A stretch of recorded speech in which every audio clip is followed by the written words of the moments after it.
Je m'appelle Jérôme Clochard et je suis mosaïste.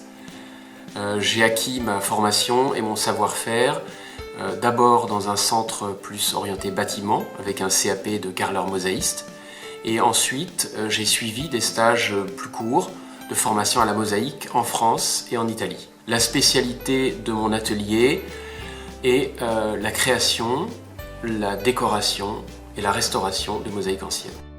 Alors le métier de mosaïste, je dirais, est intéressant dans la mesure où il demande tout un tas de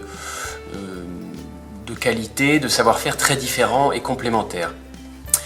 Dans un premier temps, je pense qu'avant d'être mosaïste, il faut être dessinateur et coloriste, puisque tout projet part d'un dessin. C'est un métier qui demande ensuite une certaine adresse manuelle, une certaine patience.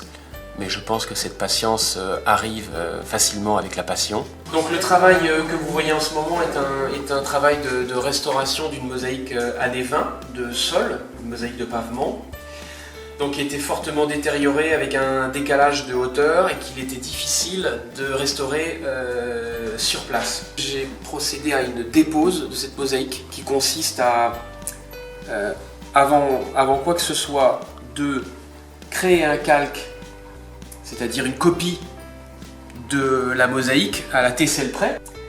À partir de là, suivant l'état de la mosaïque, on peut la restaurer directement sur son tissu d'origine, et là ça va beaucoup plus vite. Mais là, compte tenu de l'état de la mosaïque, j'ai préféré la reconstruire pièce par pièce. Donc c'est ce que je suis en train de faire en ce moment. Vous voyez, je décolle une tesselle par tesselle, je la nettoie et je la repose sur le dessin que j'ai fait au préalable. Alors les outils du mosaïste, il y en a très peu finalement. Voilà l'essentiel, qui est une marteline. On peut en avoir de différentes tailles, différents types, mais c'est un marteau tranchant qu'on utilise avec cette autre partie qui est comme une petite enclume tranchante également, qu'on appelle le taillant.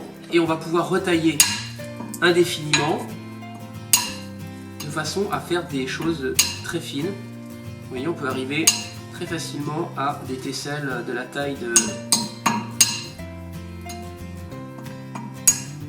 Et ensuite, on peut travailler un peu à la pince. Donc les matériaux classiques sont plutôt les pâtes de verre vénitiennes, le grès cérame. Ensuite, dans le domaine de la création, eh bien, il n'y a pas de limite de matériaux, c'est-à-dire qu'on va privilégier des mélanges qui vont nous permettre de jouer sur des matières brillantes, semi-brillantes, mates, et on pourra y associer de la nacre et même toutes sortes de matériaux,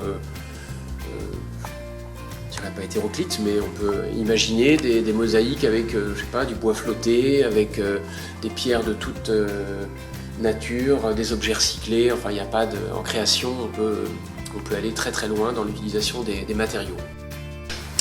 J'interviens à l'école associative de Paray-le-Monial, qui est un des rares lieux, je dirais, à transmettre et à organiser tout au long de l'année des formations de mosaïques de différents types, hein, création, décoration, où de nombreux intervenants italiens et français enseignent.